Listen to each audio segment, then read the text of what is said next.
Après le baptême, deuxième sacrement qu'il nous faut étudier, la confirmation. Qu'est-ce que la confirmation? La confirmation est un sacrement qui nous donne le Saint-Esprit avec la surabondance de ses dons, et ce sacrement nous rend parfaits chrétiens, soldats du Christ. C'est donc d'abord un sacrement qui nous donne le Saint-Esprit avec la surabondance de ses dons. Le Saint-Esprit a été reçu au baptême. Le baptême est le premier des sacrements, le baptême est le sacrement qui donne la vie de l'âme, et à ce moment-là, le baptisé vit en Dieu, le Père, le Fils et le Saint-Esprit sont effectivement présents dans son âme. La confirmation vient comme enraciner davantage cette présence dans l'âme et continuer, parfaire, consolider, confirmer, et voilà, c'est ça le mot, confirmer l'œuvre commencée au baptême. Donc, autrement dit, la confirmation est un sacrement qui vient comme achever, par achever, comme on dit aussi, fortifier l'œuvre commencée au baptême. Le baptisé qui était enfant de Dieu devient par la confirmation soldat du Christ, c'est-à-dire adulte. C'est le sacrement qui rend adulte dans la foi, qui rend adulte dans la vie surnaturelle. Voilà donc ce qu'est le sacrement. Adulte, c'est-à-dire soldat, militant, pour Dieu, bien sûr. Pas soldat avec des armes, hein, c'est entendu, mais c'est-à-dire quelqu'un qui vient combattre pour la gloire de Dieu. Et en devenant ainsi adulte, eh bien, la confirmation donne d'avoir un rayonnement dans la société. Parce que c'est ça aussi un adulte. Hein. Un adulte, c'est pas celui qui est développé avec son corps et son âme, c'est pas ça. C'est celui qui est capable d'être vertueux par lui-même et de rayonner dans la société autour de lui, d'avoir une vraie vie politique. Entendons-nous, hein, quand nous disons vie politique, vie vertueuse, c'est plus exactement cela. Donc la confirmation vient donner cette marque à l'enfant de devenir adulte, confirmé dans la foi. Alors, vous comprenez que la confirmation n'est pas nécessaire au salut. Pour aller au ciel, il faut être baptisé et être en état de grâce. Mais celui qui n'aurait pas la confirmation se priverait d'un bien grand secours. Et il y aurait même une faute grave à refuser de se faire confirmer. Donc, il est bon de se faire confirmer pour aller au ciel. Mais ce n'est pas nécessaire. Comme tous les sacrements, la confirmation a une matière, une forme, un ministre et un sujet. Enfin, l'intention de faire ce que fait l'Église, c'est le rite, on va le voir, et en même temps, le sujet qui reçoit. Quelle est la matière de la confirmation? La matière éloignée, dit-on, de la confirmation, c'est ce que l'on appelle le Saint-Crème. Le Saint-Crème, c'est un mélange d'huile d'olive et de baume confectionné par l'évêque le jeudi saint. L'huile d'olive, nous savons ce que c'est. Le baume, c'est une résine issue de certains arbres et qui est très odoriférant, avec même une odeur merveilleuse, presque un peu grasse, je dirais. Ajouté à l'huile d'olive, le tout mélangé, avec les prières que fait dessus l'évêque, cela donne le Saint-Crème. Et c'est cela que l'évêque va prendre pour confirmer. Ça, c'est ce qu'on appelle la matière éloignée, huile d'olive et baume. La matière prochaine, c'est l'application de ce Saint-Crème sur le confirmé.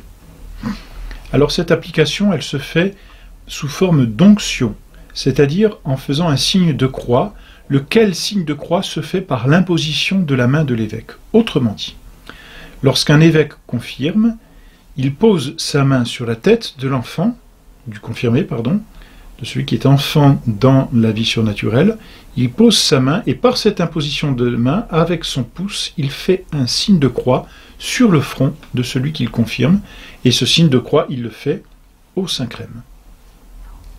Voilà quelle est la matière de la confirmation. La forme, ce sont les paroles que l'évêque prononce en même temps qu'il applique le Saint-Crème sur le front de l'enfant. La forme est la suivante. L'évêque dit « Je te marque du signe de la croix et je te confirme par le crème du salut, au nom du Père et du Fils et du Saint-Esprit. » Il y a un très grand symbolisme derrière. D'abord, je te marque du signe de la croix. Il est entendu que notre Seigneur Jésus-Christ, dont nous sommes les disciples par le baptême, dont nous devons tout apprendre, nous a donné l'instrument même de notre salut, la croix. C'est par elle que nous avons été sauvés. Autrement dit, tout chrétien doit vivre de la croix. Celui qui veut être mon disciple, qui se renonce, qu'il prenne sa croix et qu'il me suive. Voilà, disciple, c'est suivre notre Seigneur. Et l'enseignement, c'est la croix. Donc la croix, elle est là, dans la vie de tout chrétien, et par cette onction, par cette croix que l'évêque trace sur le front, il manifeste bien que nous n'avons pas à rougir de la croix. C'est pourquoi elle est faite sur le front. C'est-à-dire sur cette partie la plus visible de notre corps. Et nous n'avons pas à en rougir. Justement, la croix, c'est la marque distinctive du chrétien et de notre appartenance à notre Seigneur. Je te marque du signe de la croix. Il fait cette onction, donc, de la croix, avec le Saint-Crème, mélange d'huile d'olive et de baume. Le baume signifie la bonne odeur du Christ. Le baume, n'est-ce pas, répand un véritable parfum. Peut-être avez-vous déjà senti justement ces résines. C'est absolument merveilleux. Et cela signifie que désormais, le confirmé doit avoir comme un rayonnement. C'est ça la bonne odeur. Et on sait bien, on a approché des personnes qui avaient une certaine sainteté. On a déjà approché ou vu certaines personnes qui vivaient vraiment de Dieu. Il y a un rayonnement, il y a quelque chose, il y a la bonne odeur du Christ qui se dégage d'eux, n'est-ce pas? Et c'est ce que signifie ce baume. Le confirmé doit vivre encore plus de la croix, doit vivre encore plus des vertus, et par là rayonner notre Seigneur Jésus-Christ. C'est tout le symbolisme de ce baume qui est odoriférant. Quant à l'huile d'olive, elle signifie la force. La force pour le combat, on utilisait l'huile pour pouvoir combattre et avoir encore moins de prise, pour que l'ennemi ait moins de prise sur nous. Eh bien, c'est ce que signifie l'huile ici, lors de cette onction. Et après cette onction, le pontife donne un léger soufflet sur le visage, sur la joue du confirmé, qui désormais n'est plus un enfant, mais est un véritable adulte, et il dit cette phrase « La paix soit avec vous ». Et par ce léger soufflet, il signifie le courage qu'il faut désormais avoir pour défendre l'honneur de notre Seigneur Jésus-Christ, quitte à souffrir pour Jésus-Christ. Voilà donc pour la matière du sacrement et la forme du sacrement. Quel est le ministre du sacrement de confirmation? C'est l'évêque. Le ministre ordinaire, c'est l'évêque. Il se peut, par délégation, que le prêtre soit le ministre du sacrement de confirmation. Par délégation, et dans certains cas, le prêtre peut confirmer. Par exemple, lorsqu'un enfant est en danger de mort, le prêtre peut confirmer cet enfant pour lui donner ce caractère supplémentaire qui lui donnera plus de grâce au ciel. En Orient, d'ailleurs, cela se fait habituellement après le baptême. Lorsque l'enfant est baptisé, il est aussitôt confirmé par le prêtre qui vient de le baptiser. C'est ainsi. Donc, ordinairement, il faut dire, c'est l'évêque qui donne la confirmation, parce que la confirmation rend adulte, tout simplement, donc c'est celui qui est confirmé dans le sacerdoce qui va donner cette confirmation, mais tout prêtre peut, en cas de nécessité ou avec délégation, donner le sacrement de confirmation.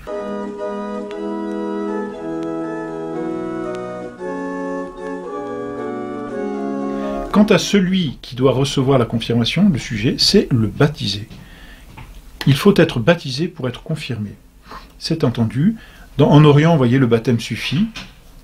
En Occident, il n'est pas permis, dans l'Église latine, il n'est pas permis de donner la confirmation sans nécessité juste après le baptême. On la donne, n'est-ce pas, lorsque l'enfant a l'âge de raison. Et c'est tout. Il n'a pas besoin d'avoir plus que l'âge de raison. Il n'est pas nécessaire même de recevoir la première communion, le Saint-Sacrement, avant. C'est un peu une erreur liée au gallicanisme et répandue en France, n'est-ce pas, qui consiste à faire confirmer les enfants lorsqu'ils ont 12 ou 13 ans.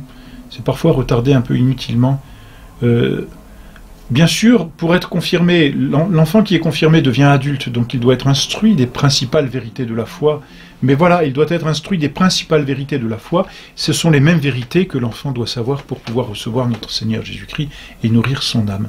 C'est pourquoi, dès l'âge de 7 ans, on peut très bien envisager de faire confirmer un enfant, parce que s'il est suffisamment instruit, il peut être confirmé, devenir adulte. Voilà. Cela lui donnera bien sûr les grâces de vivre en adulte dans la société.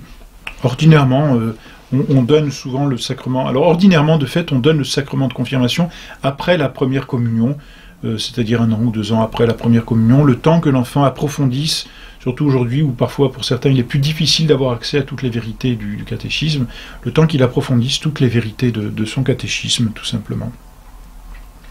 Pour que ce sacrement porte des fruits, bien sûr, il faut être en état de grâce.